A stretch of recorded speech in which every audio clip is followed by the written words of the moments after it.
Hello, everybody. I am John Gennaro. I am the managing editor of boltsfromtheblue.com.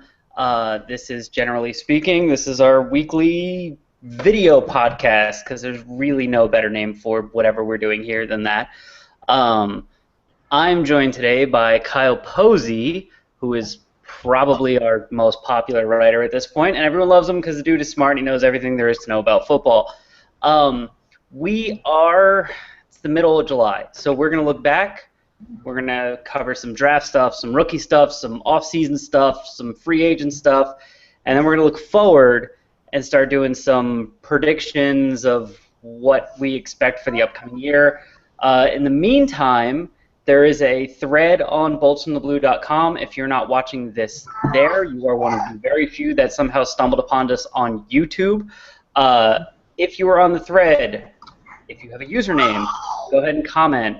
Send us questions. Send us your responses. I will be reading them while we are doing this thing.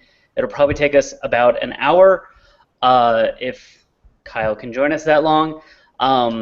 So we're going to get into it. The first thing that I'm going to get to is right off the bat. Someone asked us a question before this thing started, asking for our kind of our opinion of LaKendrick Ross, who apparently is going to be in the supplemental draft. He's a defensive tackle or defensive end. He is a mountain of a man. Based on the pictures that we just found, he went to the University of Virginia, Lynchburg. Never heard of him before 10 minutes ago. I saw something on my Twitter timeline about him being a physical freak of nature, but I have no idea what he did, what he played, how he played, where he's expected to go in the supplemental draft, why he's in the supplemental draft. So we won't be able to cover a lot of that guy today. I'm sorry, but we were both sort of blindsided as to who the hell that guy is.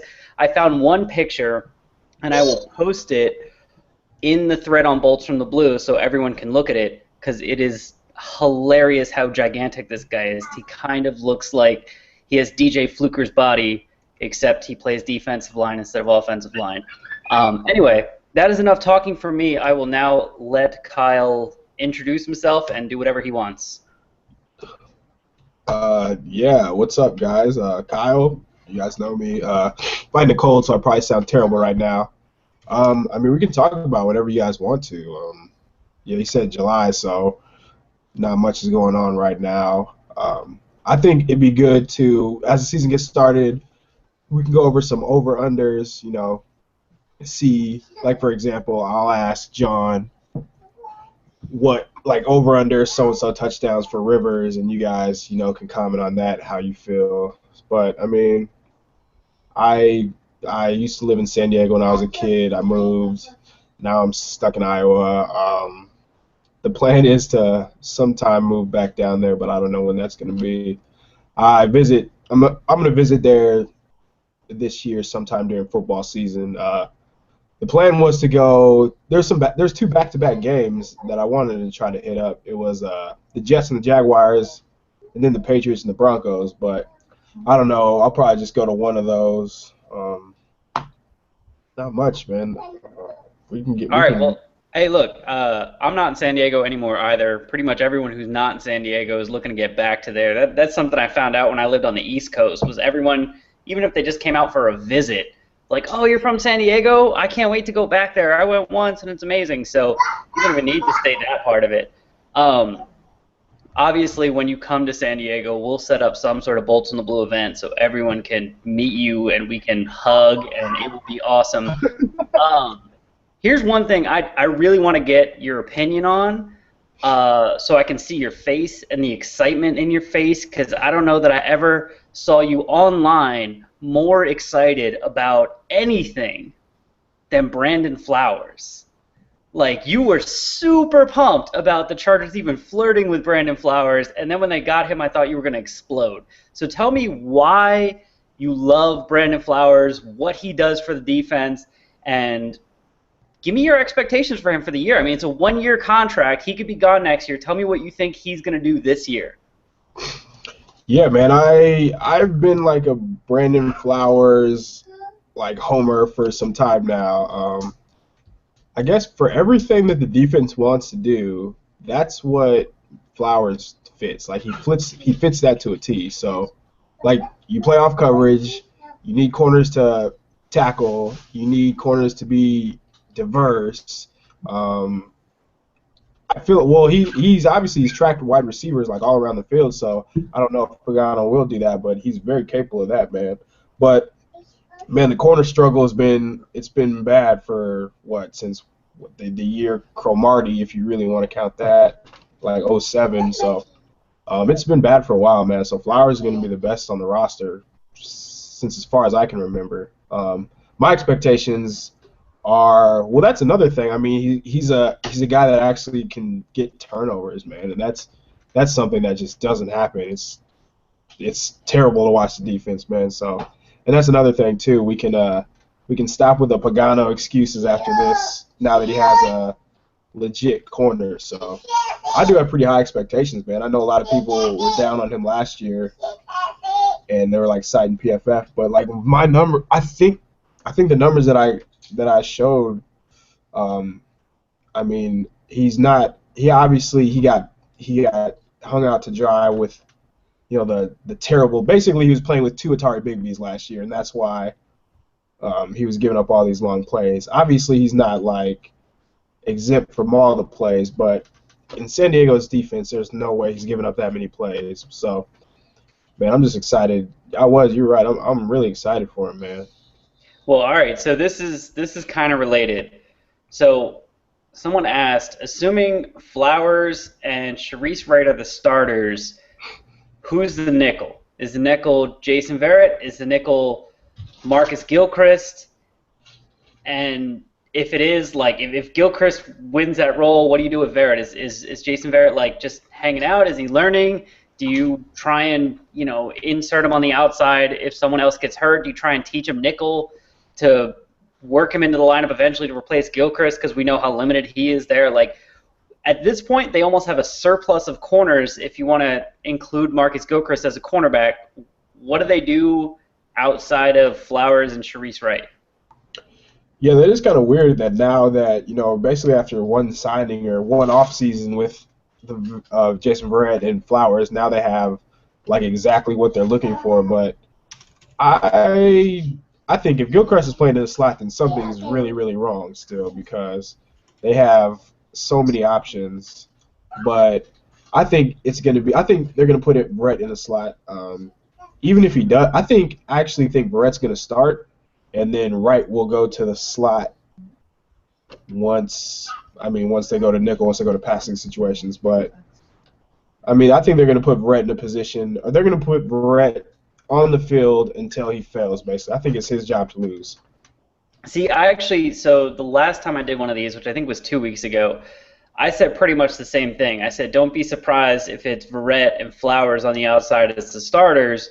And then I basically said, I don't know who's going to be nickel. It could be Sharice Wright. It could be Gilchrist. It could be anybody.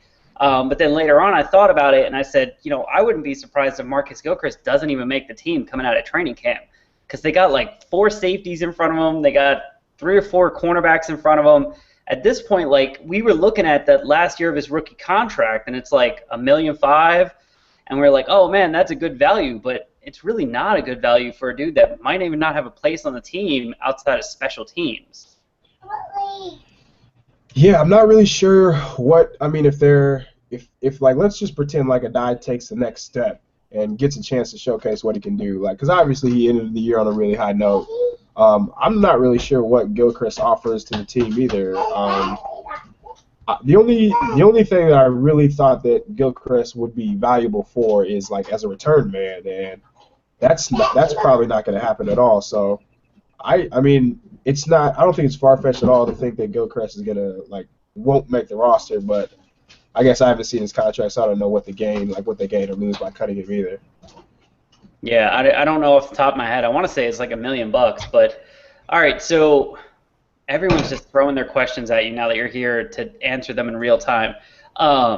So a fro among few asked if Melvin Ingram will see the lion's share of the snap count at the jack position or the Sam position, and then said, do you see his future as the Sam or the Jack? Now, before you answer, try and do like a quick explanation for those people that haven't been around that long. What's the difference between the Sam and the Jack, and then which one does Melvin Ingram fit into? Yeah, the Sam linebacker. That's basically what Jared Johnson is right now. That's the guy who he's going to be lined up on the strong side of the formations over the tight end. He's going to be the run stopper, the guy that sets the edge. The Jack is the rush linebacker. Who was the? Then there was I forgot what his name was. There was a rush linebacker like I think it was like 06, 07. He had like all kind of sacks. What was his name? Giles Tucker?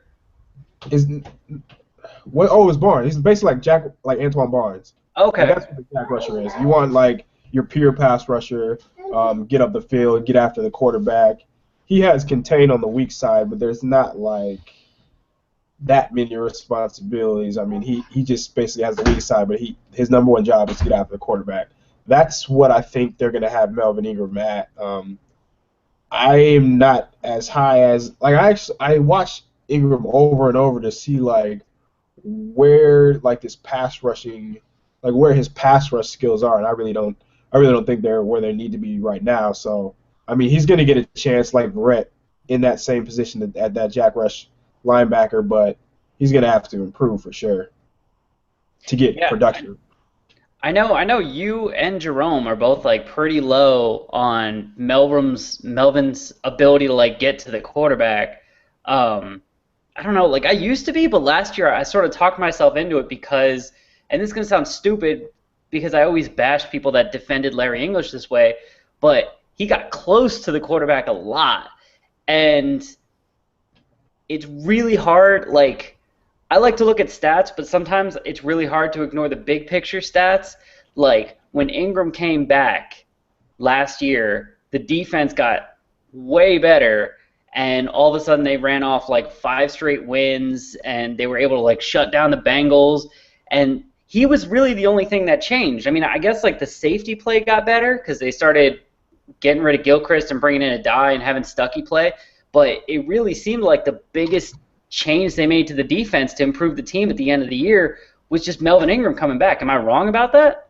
No, it is really weird. Like I was like I said, I was just watching Ingram, and like the play, like he would be on the field and something good would happen, but he wasn't the one doing that something good. But like it's just like a domino effect somehow. I don't know what was going on, but when Ingram was in the game, the defense was better. There's no denying that at all.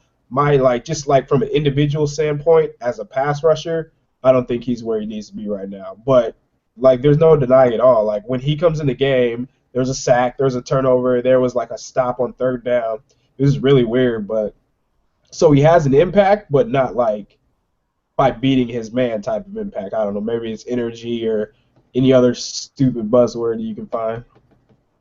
All right, so someone just threw an interesting idea at me, which is Jason Verrett and Brandon Flowers are the starters on the outside, and every time they switch to nickel, Verrett goes inside and Sharice Wright goes outside. Now, I know you have some experience. You played like high school ball, and I don't even know, did you play college ball too? And you played like defensive secondary, right? So explain to me that, but also like, is that something that happens? Are there dudes that play on the outside until like another guy comes in who specializes on the outside and then you bump inside? Yeah, I mean, well, obviously you want to cross train if you're capable of. Like if you have the versatility, you want to cross train, but there are guys that like just play left side, just play the right side, just play the outside. But I do think Brett can play the outside. I mean, people like, it's easy to point to his height, but I feel like every game, I mean, it's college football, but every game last year, like when he was matched up with like a 6-foot receiver, there wasn't the only issues was like the strength issues. So like when the receiver was running his route and at the top of the route, like the receiver would like push off, and that's where Verrett would have the issues. But as far as like going up for the catch, like height wise, like there's no issues at all. He could high point the ball, like high point the pass. All right, so it's been a year, but I'm sure you remember, but I don't remember your thoughts on it. But one guy we haven't mentioned yet, all this talk about the defensive secondary, we haven't mentioned Steve Williams. Like, how much did you like Steve Williams coming out of the draft, and where does he fit in with this secondary? No, I actually did like him. I didn't think he would last till the fifth round. I know he's like 5'8", 5'9", or whatever, but I mean, it seems like they really do like him. So I think he was going to be like, if Flowers wasn't the guy, that you could probably pencil in Steve Williams as the slot corner for sure. But I remember from last preseason, this play sticks into my head. It was Williams versus 6'4" receiver in against Seattle, and he ran down the field, like down the sideline with him on the deep route, and then he like jumped up to break up the pass. It was really impressive. I mean, obviously that's one play, and he has a long way to go because rookie and blah blah blah. But I really do think eventually he could be solid at least. I don't know. I think in the long term, actually, he has a better shot if Sharice Wright doesn't do anything. Well, Sharice is someone else brought this up. Sharice on the last year of his deal, he's in a contract year. So even if like Sharice has an okay year, if Steve Williams has a good year and Verrett's fine, they might end up having to choose between Flowers or Sharice Wright to bring back. And obviously, if things go the way we think they're going to go, that seems like that's going to be an obvious choice to go with Flowers instead of Wright. No, I agree. That's what I'm thinking too. All right, so bunch of people asking about. First, the talk started with like, how does Cavell Connor fit in with the defense? Is he going to take snaps away from Manti Te'o? And then it sort of worked into what are our expectations for Manti Te'o this year? So you can probably speak to Cavell Connor a little bit more than I can. I only saw a couple of games that I went back and rewatched on Game Rewind. So you can tell me what he does, what he's good at, what the team will or should use him for. Then give me your stance on Manti Te'o this year, and then I'll give you mine. Yeah, I think Connor, man, he's a crazy athlete. If Telesco's really trying to add these athletes that he's talking about, Connor's definitely right up that alley. He can really fly. He can hit. I mean, he's like one of those special teams gunners types that's just gonna like try to lay the wood on you on the kickoff return. So, as far as on defense, I mean, he can run, like, so he can cover, but I'm not sure for what Pagano wants to do. I'm not sure how much they're gonna like use two linebackers, because obviously based off last year, the three safeties are just a bunch of DBs. So I'd be surprised if he got a look before Manti Te'o did, but I do think he can make a big special teams impact. I'm not sure how much on defense he'll make, but as far as Te'o goes, Te'o, whatever it is, I don't know, man. Obviously I've been pretty down on him because I didn't think he was very good last year.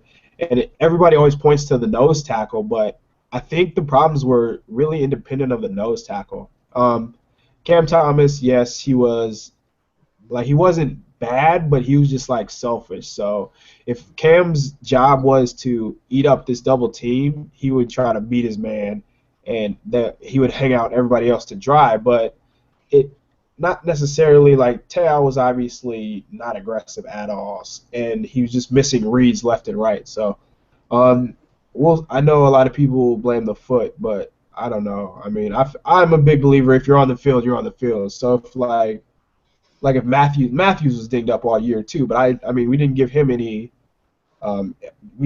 a pass. Adai had a big issue or a big injury in the preseason, and he's fine. So I really don't know much about that. As far as his production, I don't know.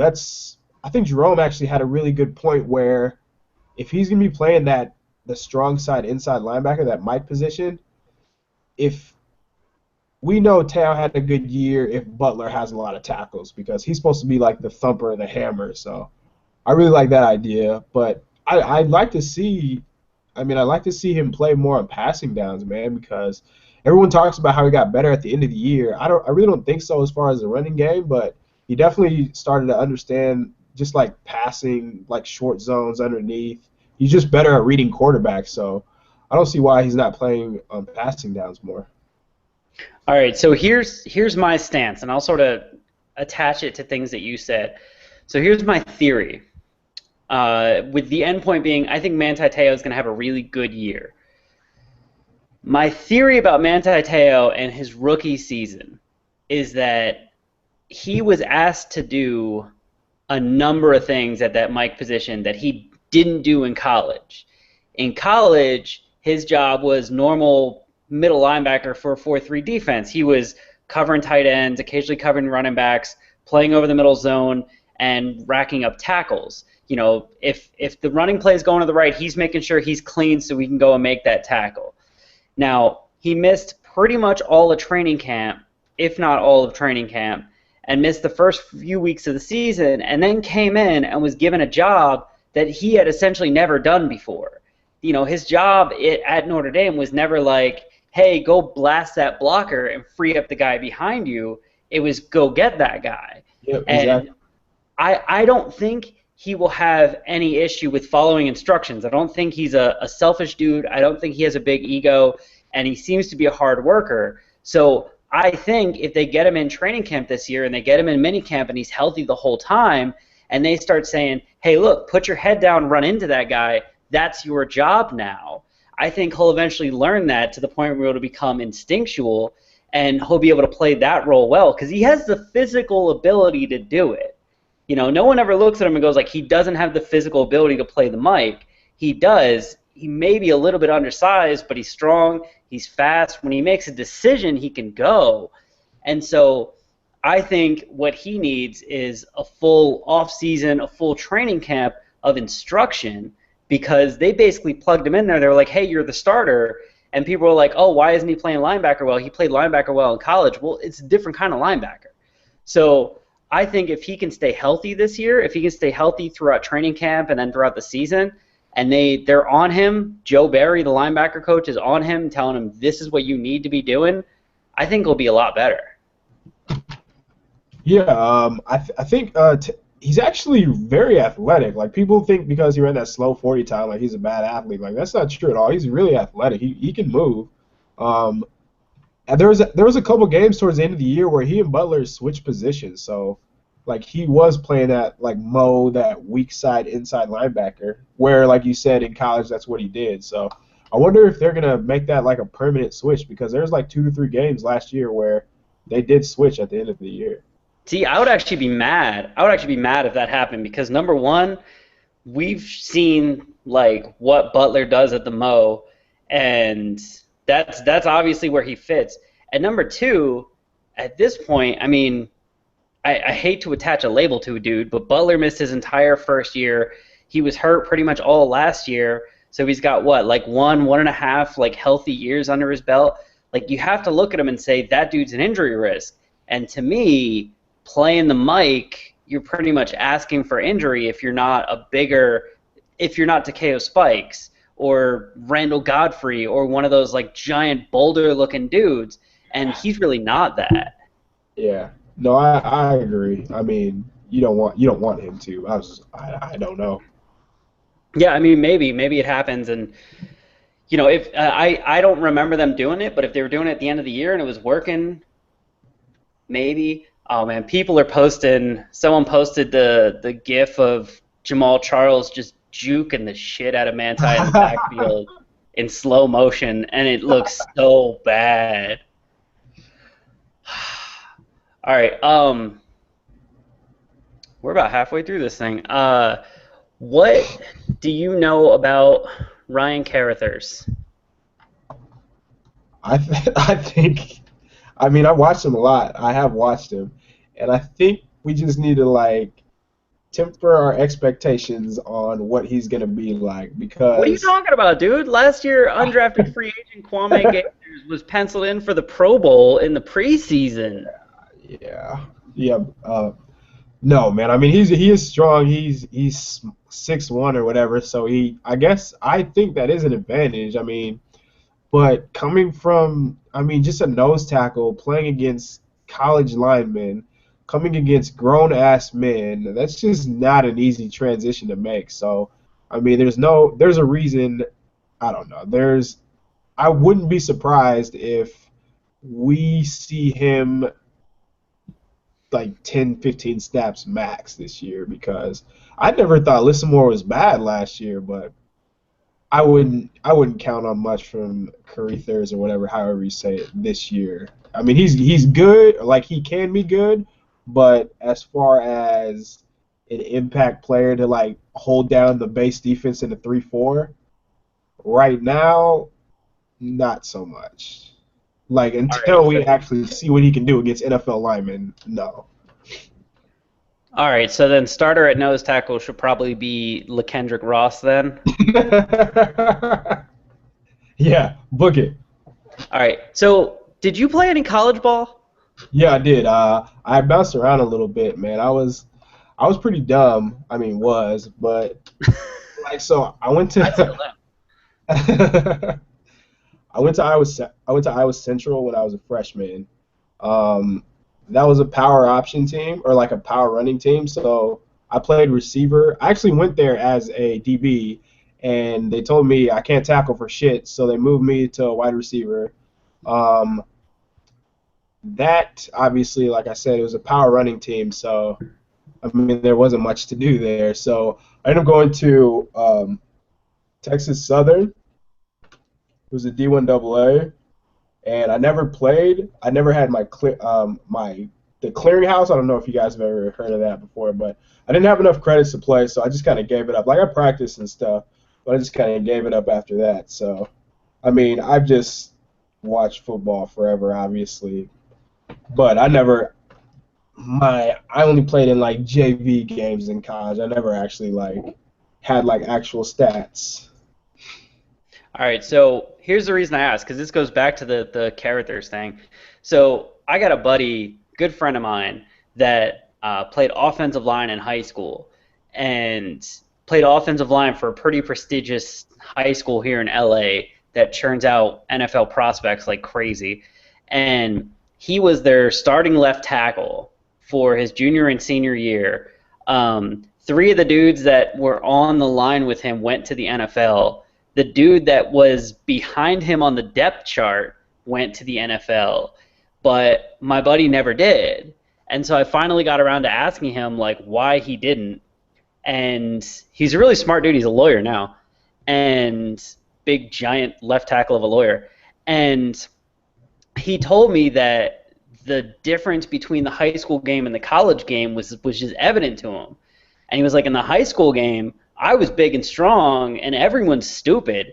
So you just push people around if you're bigger and stronger than them. He's like, you get to the college game, and you have to learn shit. You have to learn how to beat people. It really doesn't matter how big and strong you are because everyone's big and strong, and everyone's smart, and because they're all in college. And so they all know ways to beat you and ways to make your strength work against you. And he's like, and I just knew that that was going to take a certain amount of time and dedication that I wasn't willing to put in.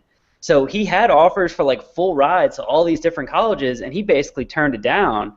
And he said he regrets that because now he's got like student loans. But he knew for a fact that like it's hard work, even just at the college level. It's hard work to try and outsmart the people across from you because being big and strong just isn't enough anymore. And it's just ramped up 10 more levels on when you're a pro. So Ryan Carruthers has got, he went from, was he in 1AA or whatever the hell they call that now? I think like FBS, yeah. Yeah, so he was playing a lower level of talent, and like remember Mike Herman? And like we saw the videos of Mike Herman, and it looked like the people he was playing against were 15 years old and malnourished. That was your boy, right? That was my boy, because he could do everything, but like I love the videos of him playing against these midgets that couldn't do anything. They were like slow midgets, and he just ran through them like they were wet paper. And these are the dudes that Ryan Carruthers played against. And so like people were like, oh man, look at his stats and look how he pushed people around. Like that's great, but he, like you said, he has to learn how to play against grown-ass men. And these are the dudes that like were so smart and so strong and so good in college that they were one of like the 5% of college players that made it to the pros. So there's got to be a super steep learning curve there for him. And like even if he picks up a little bit each year, I don't know that like by the end of his contract, which is probably like a 2 or 3 year deal, I think it's a 3 year deal. I don't know if by the end of his contract it will be enough that he will be smart enough to be a starter. So yeah, anyone who's thinking that like, oh man, he'll be the center of the defense this year, it's literally impossible. Yeah. Sunbelt. Sunbelt? Isn't I guess I thought Sunbelt was like I don't know, Oh one wow, single A. that's right. Arkansas State. It must have been a terrible team in like a bad conference. All right. Do you want to do some predictions for the? Want to do some over unders? Yeah, we can start with Rivers. I was looking at some Rivers numbers earlier today, and it was like last year wasn't even like close to the most yards he's ever thrown for. That kind Oh of man, surprised me. his it's his second year, right? Like his second year as a starter, he just put up stupid numbers that don't make any sense, and like even last year he didn't live up to them. 2010. It was so Oh, that year too. yeah, he went for 30 and 13. No, my favorite was the year. Let's see. 2008 was when he threw 34 touchdowns and 11 picks, but I liked Oh wow, even that was third year. Jeez, that's crazy. 34 touchdowns, 11 picks. He almost matched that last year. Almost. And he had like 8.4 yard. Like for a couple years there, his numbers were just stupid. 2010. Who he was? Wasn't that Patrick Creighton that year? That was Pat. Well, that was the 2010 was the year where we had different wide receivers like every week. That was the And first two, right? yeah, that was I think for like we had like a 3 or 4 game stretch where Tutu and Patrick Creighton were like the starting wide receivers on the outside, and like Tutu had just been signed to basically be a special teamer, and they're like, now you're a starting wide receiver. Amazing, man. So yeah, let's go over under. So last year let's start out with touchdowns. Last year he threw for 32. His career high is 34. His career low, well, I'll say 26 because that's what since his first 2 years. So let's go over under 31 touchdowns. Under, I take the under by a lot. So you don't think he's gonna come close to last year's production? He will 30, and he that won't. is a lot of Like touchdowns. even if I'm being optimistic, I'm gonna say like he will and he won't because like 31 touchdowns is probably where he should be if the offense stays the same. But it's a big picture thing. Like you look at it, and last year Matthews had 6 touchdowns, Woodhead had 2, and Ronnie Brown had 1. Now let's assume that like Frank Reich is not as stupid as Ken Wisenhunt is on the 1 yard line and actually just like jams Ryan Matthews or Donald Brown in there. Like that is what was that? That's 9 touchdowns amongst 3 running backs. I think that number is going to jump up to at least like 12. And so I think they're going to eat some touchdowns away from Rivers. So even if Rivers was going to get like 31, I think he drops down to about 28 just because those touchdowns will go to the running backs instead. Yeah, that was crazy last year. He checked to so many stupid like screen passes or some quick pass to like it almost seemed like just to, like for the numbers wise when obviously you could have just turned around and handed the ball off. I would say under 2, but I don't know. 30 is a lot. Last year, only five quarterbacks threw for 30 touchdowns. So I'll go under, but I do think he's gonna have a really good year again. He's really perfect for what they asked the quarterback to do. Well, I Um, mean, you also have to look at the fact that like the team, depending on how you feel about projecting Malcolm Floyd to be a starter this year, like the team really only has one wide receiver, and so I know Ladarius Green sort of fills the void at the number 2, and Gates is still good, but the fact that like let's imagine Keenan Allen and don't freak out. Let's imagine Keenan Allen gets hurt, like there's literally nobody for him to throw to. And at that point, they become like a pure running team with 0 deep threats, with Eddie Royal probably being the number 1 wide receiver. So I can see a lot of different ways in which this becomes a team based much more on the run than the pass. yeah, if Kenny and Allen got hurt, you guys probably wouldn't hear from me for a while. All right.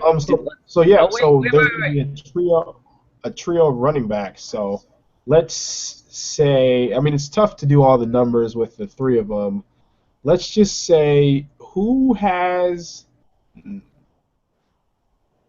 I get, yeah, because we know Brown's gonna take away from Matthews somehow. We just don't know how much. Like they keep saying, like Matthews gonna be the bell cow. We know Woodhead is gonna be the receiver. Um, okay, over under 1,200 yards for Matthews. Damn. He got 1,255 last year, and that was with a lot of use. And he did Uh, he did miss some time too, right? Like he missed. yeah. Well, he missed one game, and then there was another game. It was like a Raiders game where he had like a bum hamstring, and he came out and he ran like once, and then he was done. So it says he played. It actually says he played 16 games and started 15, but I think there was like two games where he left early, like really early. So we'll say he missed like two games. Yeah, But that's I mean, he has an injury history, so we can't totally expect him to be healthy all year. And you have to imagine he's going to get less than 285 carries. Like, are we talking 1,200 total or 1,200 rushing? no. I'll say rushing because he had 1249 last year on the ground.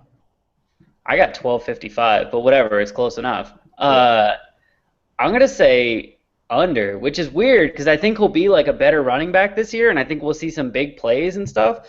But I don't see. I think he's gonna get at least 30 to 60 less carries this year than he got last year. yeah, 280. That's a lot of carries. I would All say right. under too. Yeah. No, he had 285 last year, which I mean, they at the end of the year there was that one span of like 3 games. It was like 3 games in 11 days, and he ran it like I don't know, close to 100 times in those 3 games combined. It was stupid. So, and that's another thing. Like, I'm always looking at running backs. Like, if they get overused, even for a short, like even for a month, a lot of times guys never really recover from that. So, I hope he's better this year. But if he falls off, I'm really not going to blame him because it's like he was pretty much running to the ground last year. They did. Um, let's go to receivers. Over under Keenan Allen 10,000 yards. Actually, no, no, no. I'm gonna throw one at you because people are starting to throw them at us. Ones we haven't done yet, they want us to do it. So this dude says Ryan Matthews is going to run for 1,400 yards, but he's wrong. So this dude wants us to do Vincent Brown, which is interesting because Vincent's probably starting the year as the fourth wide receiver, but he's got a couple real injury-prone guys ahead of him. Last year, he had 472 yards receiving. Jesus. So I'll put the over/under at 472. That's like imagine 472. That was with a lot of opportunities too. He So started 10 games. yeah, they 10 gave games. they gave him a lot of chances. He just like couldn't get open. I don't know if it was the injury. I don't know if it was just because he just is a terrible fit or what. Like maybe it was a combination of everything, but that was just not good last year. 472. Wow. I I don't see it, man. I'll go under. I'll go under too. So Vincent Brown had 11.5 yards per catch last year. There's that was the worst of any wide receiver on the team. The only person lower than that was Gates, who had pretty much the same at 11.3. Like Wow. really, and I mean, you explained it early in the year, and I think Jerome did too. Like this, at least under Wisenhunt, was an offense based around getting yards after the catch, and he was just awful at that, just really bad. Let's see, someone else threw something at me. Oh, Jeff from our staff wanted to point out that 2010 was not a great year for Rivers, despite the impressive stats. And I think he's right, because 2010 was the year that we had like the historically terrible special teams, and Yeah. and so I think they just threw a ton because they were always down. And Matthews was hurt for like half the year, so they just threw and threw and threw. So like his stats got super inflated, but he pointed out that that was the year that Marcus McNeil didn't sign until like 5 games in, and Vincent Jackson didn't come back until like game 7, and yeah, that was a mess of a season. All right. For what it's worth, Rivers DYAR 2010, he was ranked second, and DVOA he was ranked third. I mean, I don't know how much stock you guys put into that stuff, but No, and no, I put a ton in that. So no, I'll say like 2010 Rivers was great.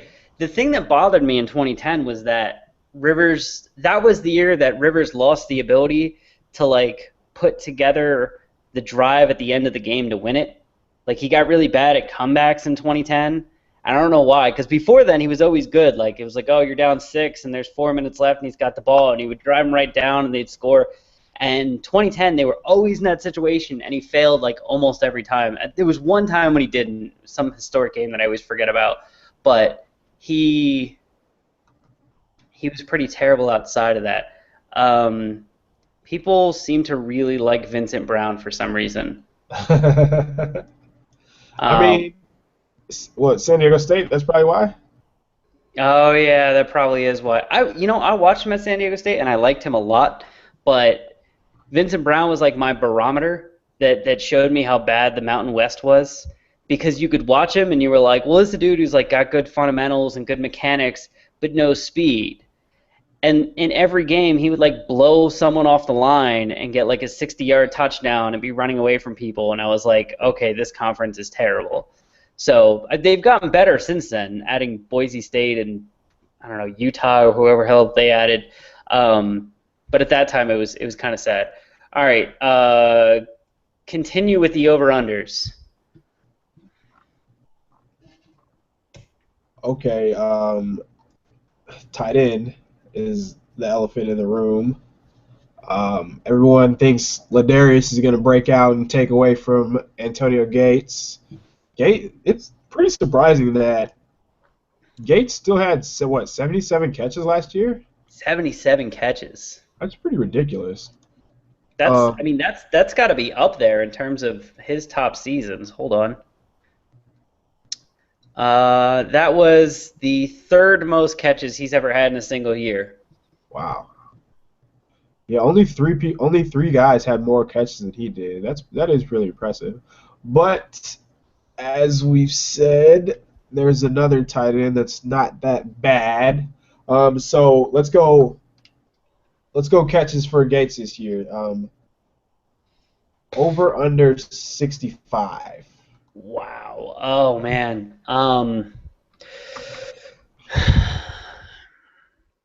See, and this is one of those things where like it's one of those situations where if Norv was still the coach of the team and the offensive coordinator, I would say over. Because Norv Turner was very much one of those like, well, you earned your place, you're a legendary player, you're still going to be part of the whatever. And I think Mike McCoy is more the your production's going down, so we're not throwing to you as much anymore. Like you can't do anything except run a 7-yard comeback, so we're probably not building an offensive game plan around you. So I think because it's McCoy and not someone who holds tradition in higher value, I say below that. You said 65 catches, right? I go under. Yeah, what like throw a number out. What would you say? Uh, 45. Wow, that's dip. So what does that put you with Ladarius then? Let's say over under. What did he have last year? 17, which seems really small. Is that all he had? He only had 17 catches. I'm pretty sure he was only thrown to like 19 times. The projections. Well, okay, let's sidetrack. Go on a tangent real quick. When's the last time you've seen a player like Ladarius Green, who hasn't really done anything, be projected as much as he is? Because everybody, like, if you pull up anything, they're saying Ladarius Green, breakout player. Ladarius Green, this. Like, when's the last time you've seen a player be projected like this? And he's like, hasn't really done anything. You want my honest answer? Because I have an honest answer, but it's not a good one. Yeah, no, yeah. Ryan Matthews. Ew, LT. I mean, Ryan Matthews did next to nothing, like, even before his rookie year and then after his rookie year where he was, like, kind of okay. I mean, that dude was, like, the number 2 pick in fantasy football drafts, and they were like, oh, he's a new Adrian Peterson, and he's so big and strong and fast, and like, yeah, he's all of those things. But, yeah, I mean, dude took a couple years, and, yeah, I remember sort of looking around going, like, what has he done to convince you guys he's going to be this good? So I see where your head's at. Like, it's weird to look at, like, NFL.com listing him as, like, oh, this is like a tight end to watch, and he's not even a starter. But I guess, like, even if you want to keep it in tight ends, last year or the year before, who's the Vikings tight end? Rudolph? Yes. So Rudolph, I don't even know if it was last year or the year before, like, hadn't done shit. And I remember there was a bunch of projections about him being, like, amazing, and he was okay. But, again, he was the starter. Man. So what was the number you threw out there? For Ladarius? For catches? For Ladarius. So you said 40-some for Gates, so do the same for Ladarius. Over under 40 catches. Shit. This is a much easier question to answer if I know who the hell Frank Reich is, but I don't. Yeah, we have no clue. None. I'll say 40.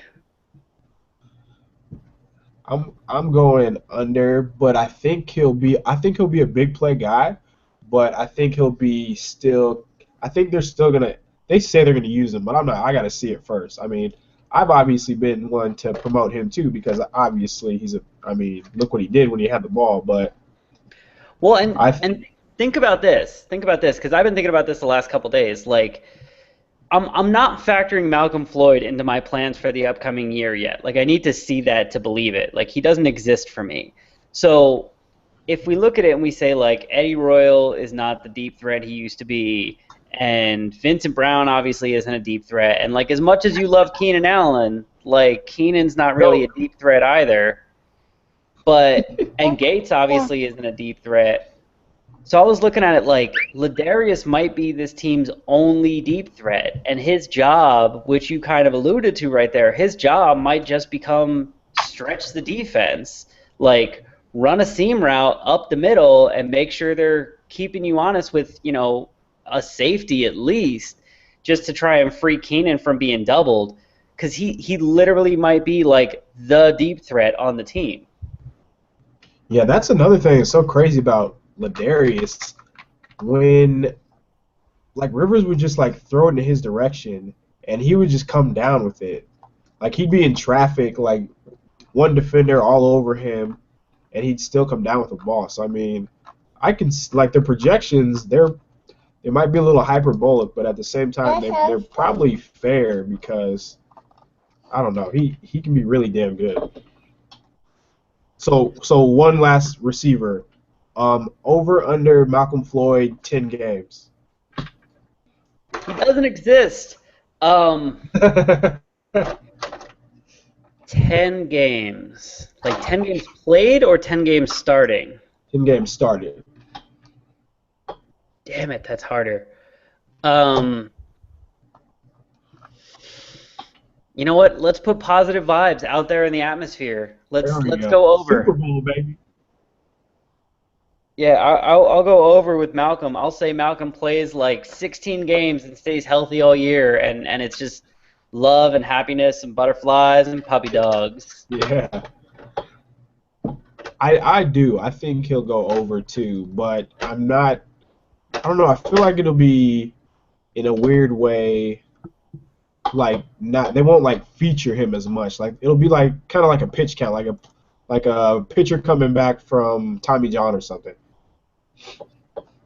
Yeah, so last year I kept looking and it kind of happened, but last year, I mean, he was the guy that I looked at and said, like, that's our only deep threat in 2013. And I was expecting, like, every time he was out there, he was just running a straight line down the field. And he really didn't. He was running a lot of those 10, 15-yard routes, and he was doing it fine.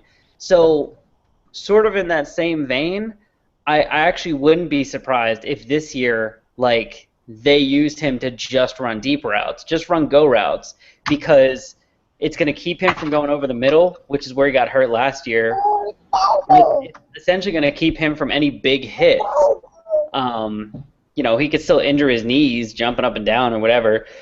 But I wouldn't be surprised if they just made him, like, just go on every play. All right. Wait. So, We got some more. We got some more people throwing at us. Over under on passing yards for Rivers. Someone said 4,200. over, easy. Yeah? Over. Like, okay, so we know that 42, right? 42. Yeah, last year he had 44.78. Yeah. The last time he had 42 was in 09. Well, I guess 2012, but let's just pretend that never happened. So, yeah, no, he'll throw for more yards than that. It'll probably be in the 43 to 4,400 range, I think. I think Rivers is going to be really good this year. I don't know if he'll like lead the league in completion percentage and have as good as a year as last year, but I think he'll still be a top 5 quarterback in the NFL, and that's not like being a homer at all. I think he's really good. I agree with you. I think he is like there's a couple guys that I will say I think have more talent than Rivers.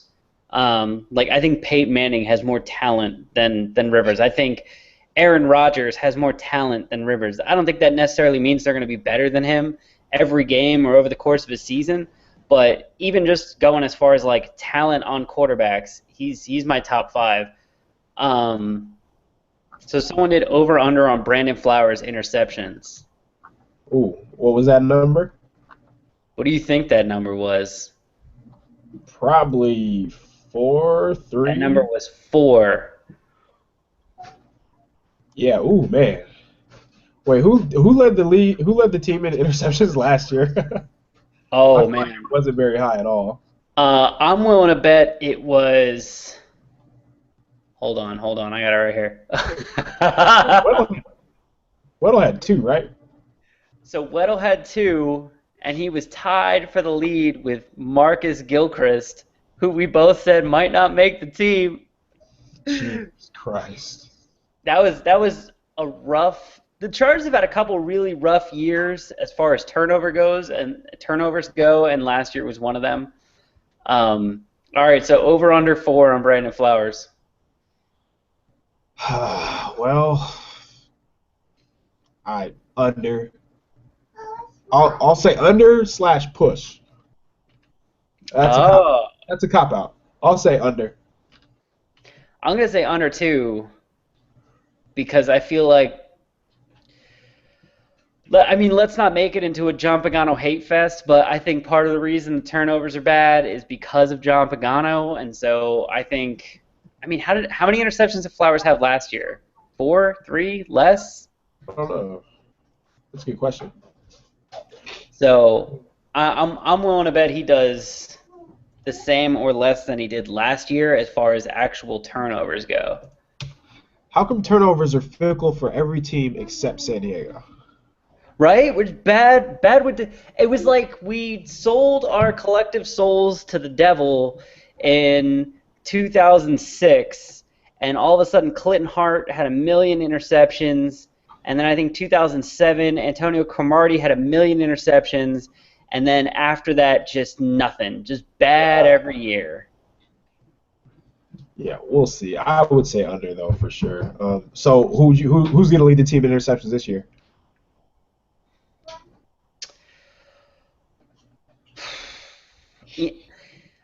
I feel like it was Donald Butler that like a couple years ago had a streak of like 4 games in a row where he had a pick.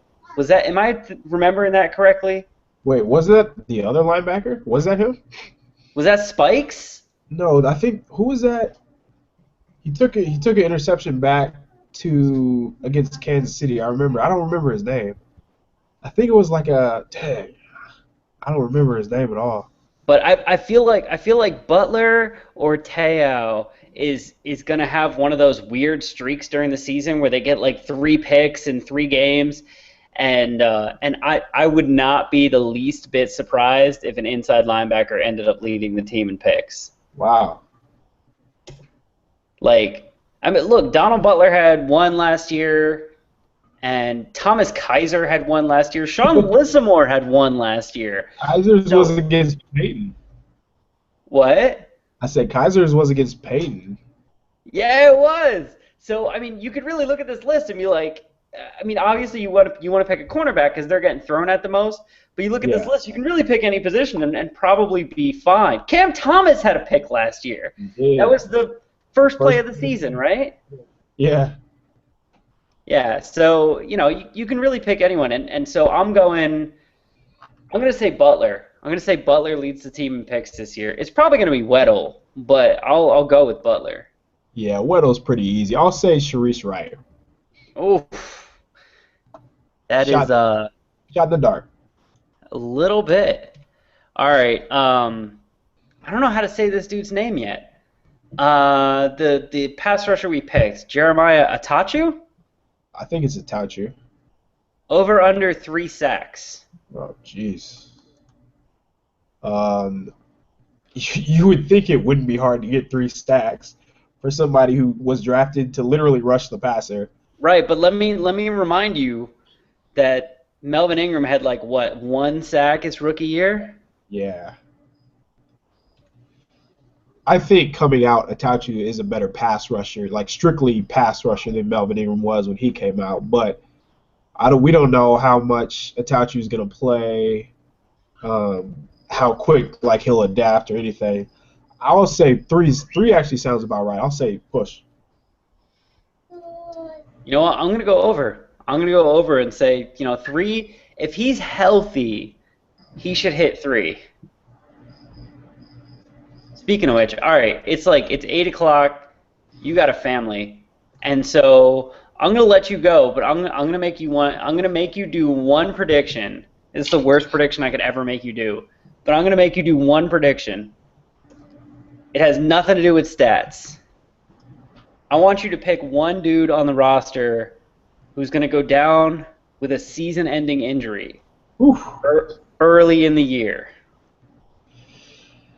Wow, I was actually going to ask you too, who plays more games, Freeney or JJ, but man, it's going to be somebody, that's for sure. We just don't know who. Right. It always comes out of left field. Yeah,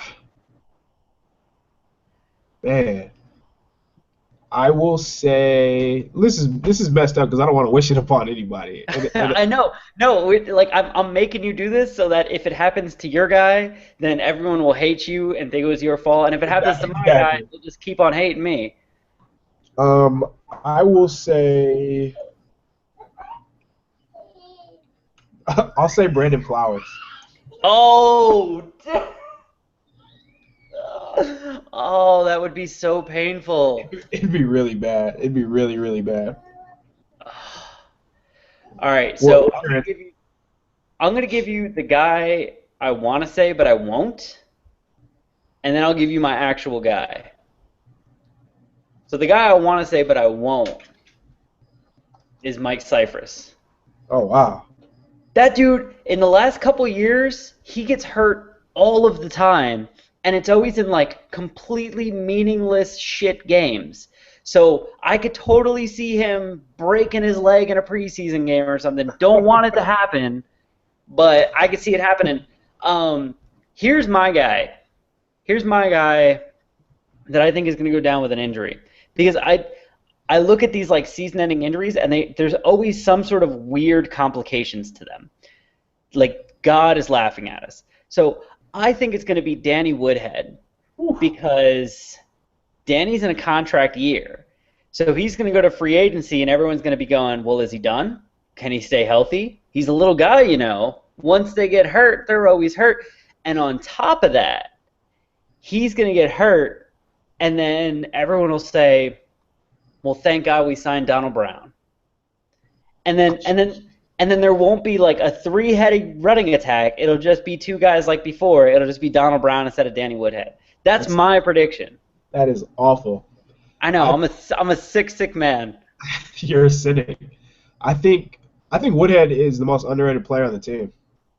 Oh, totally. I was looking when we were talking about Gates having 77 catches earlier. I was looking at the catches, and I realized that he had 77, which led the team, and Woodhead had 76. So like that is an absurd amount of catches for a running back, and he had 106 rushes. Like that dude was all over the place last year. And he's great. He's fantastic. That might be the best free agent signing Telesco made all last year, and that's saying something. He's a player, man. He's really nice. So before I get out of here, what's your record prediction? Oh man, it's really early. Okay. So what I do at this point in the year, I wait until like we're through a couple games of preseason before I throw like an actual number out there. What I do at this point is usually a range. And it's like very much like dependent upon injuries. And I'm basically like, well, I can't see them winning less than 7 games. So that's the low part of my range. But I would be shocked if they won more than 11. So right now my range is 7 to 11. And like as things go on, like a dude gets hurt, maybe the range drops to 7 to 10. If Malcolm Floyd looks healthy, maybe it jumps to 8 to 11. And, like, by the time preseason rolls around, I have an actual number. But right now, like, I could see them winning 7 games with some bad injuries, and I could see them winning 11 games with some good health and a couple things breaking their way. So somewhere in there. Do you have an actual number? No, I don't at all. Everybody always says they have a hard time seeing a team with Rivers under 7 games, which is true. I think with more talent on the defense, Rivers coming off a really big year. The schedule is really tough, but I don't know. Like some of these teams that are really tough, they can't score, so it's going to be like bad defense or bad defense versus bad offense. So I don't know. I think either 8 or 9. I'm not sure. Yeah, I think last year when I was doing the game previews, I would always come down to, because I get like super optimistic when I'm doing a lot of those, and I just kept coming down to like, well, if all else fails, we can probably outscore them. Yeah. The problem is I don't know that this year's offense is going to be as good as last year's offense, and we probably won't know that until we know what's up with Malcolm Floyd and we know what Frank Reich is doing. But I guess the potential is there if they stay healthy. But man, it's a very thin wide receiver core, so 1 or 2 injuries is going to be bad news. Yeah, that's a big if. I said 9-7 last year, and I'll say 9-7 again. I think they'll be better on defense, kind of plateau on offense, and I think they'll be a better team, but it won't show in the record. So I'll say 9-7. All right. Hey, guess if all the people watching this and commenting on the site were happy with my questions about who's going to get hurt. Because they were not at all. You're about to get some serious hate mail. Yeah, it's pretty great. Anyway, all right, man. I'm gonna let you go, but we'll do it again sometime. This was fun. Sounds good, man. All right, take it easy. Kyle is gone. I didn't even have to kick him out. He just left on his own. It's 8:05. It's probably wrap-up time. I know I usually do like 10 minutes for you guys to ask me any questions you want, and I answer it. Just for those that were asking, there's me knocking on wood for Danny Woodhead. I knew that question would be funny. I knew it would make him laugh. I know that it doesn't mean anything. Danny Woodhead and Brandon Flowers aren't going to get hurt now. But yeah, hey, Nick is here. Let's do a whole another hour. So go ahead and you got 10 minutes. It's 8:06 according to my clock. So you got until 8:16 to shoot me your questions, Chargers related or otherwise. I'm going to stare at this picture of LaKendrick Ross being gigantic for a little while because holy crap. You guys have already been awesome. Not a lot of you tonight for some reason. There's like 40, 50 throughout the post. Some nights we get like 100, 150. I think we got over 200 a couple times. But tonight it's just been 40 or 50. You guys must hate Kyle. I don't get it. He's a nice kid. All right, so shoot me your questions. In the meantime, I'll see if we've been getting anything on Twitter.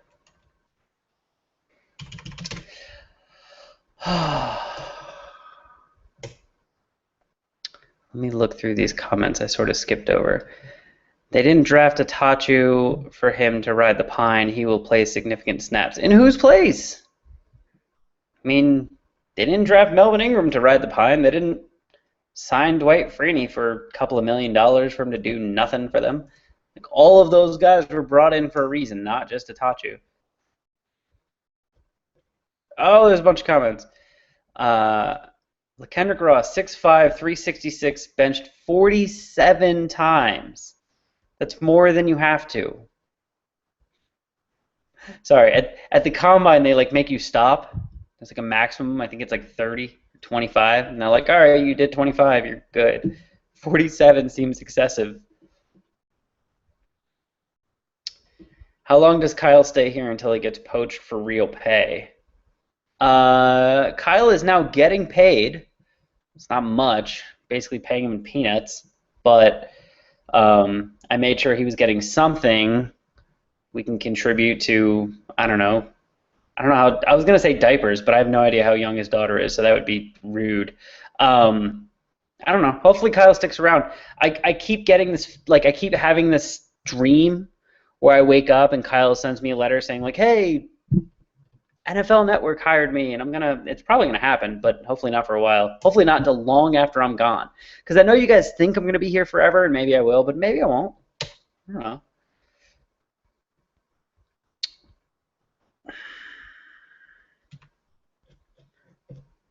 Jeff is explaining his Phillip Rivers thing. See, Kyle gets off, and now I have shouting children at my home. All right, did we get anything? I got one person tweeting me saying that the video won't play for them. Anyone else having technical issues? Has any LeBron news broke since I started doing this? Because that's what I'm really interested in. I'm going to go back to Twitter and just go through that. By the way, I tried to hide it. I did it just about every time Kyle was off doing something else. But I've been drinking out of a solo cup because I have them lying around and they're easier than dishes. I'm drinking blended Canadian whiskey out of a solo cup, like a gentleman.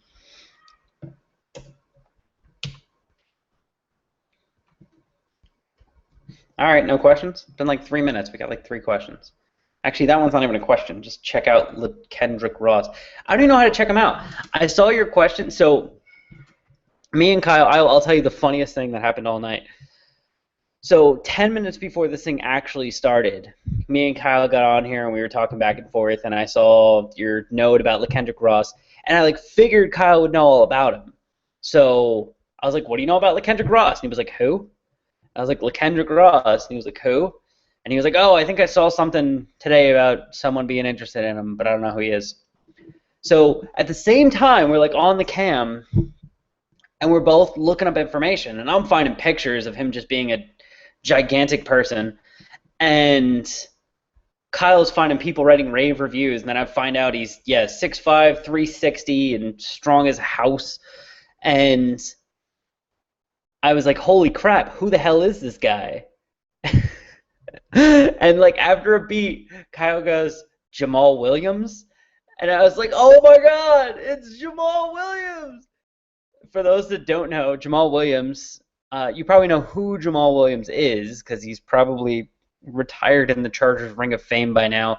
Um, One of the best nose tackles who ever lived.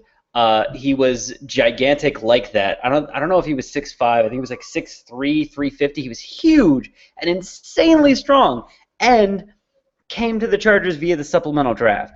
So it was the perfect joke, and it made me giggle for minutes. Who of the three guys, Darby, Ducre, and Davis, do you like best? I've never seen any of those guys play. I saw a little bit of Darby, but I don't even know who the other two guys are. So you're going to have to wait and ask me that again after I go to training camp. Do you think our terrible third down defense will be better this year? Yes. So that might be the biggest improvement to the defense via Brandon Flowers. Like a huge, gigantic reason. Okay, so third down defense is not hard. Third down defense is pass rush and secondary. So the Chargers are now pretty stacked at pass rush. They got Freeney, they got Itachu, they still got Melvin Ingram, they got Tariq Williams and Larry English. I mean, not all those guys are going to make the roster, but all of those guys are essentially pure pass rushers. Jarrett Johnson also looked pretty good rushing the passer last year too, but we're not going to include him because he's not a pure pass rusher. So they got a whole bunch of pass rushers. Granted, they need a nose tackle that can whatever, but they got a whole bunch of pass rushers. They also now have what looks to be a very good secondary, which they haven't had in multiple years. So they should have all of the things that you need for a good third down defense. So I will guarantee the third down defense will be better this year.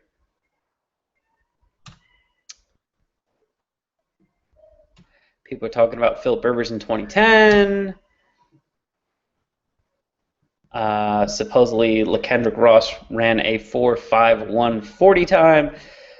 Look, I know you guys want him to be Superman, and that's cool. I want him to be Superman too. Not everyone is Mike Harmon. But a man who is 6'5", 366 pounds cannot run a sub-5 40 time. It is not. If you understand anything about physics, understand that that is not a possible thing. That is like saying we got a train and it can fly.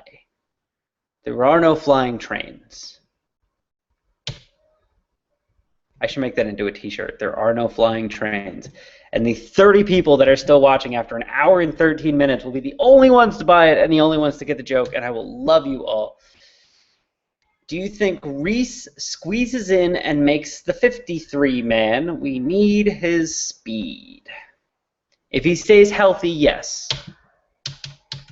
All right, there is a screaming child outside my door. Your 10 minutes are just about up. I'm kind of tired. I'm nearly out of Canadian whiskey in my solo cup, so it is time to wrap this up.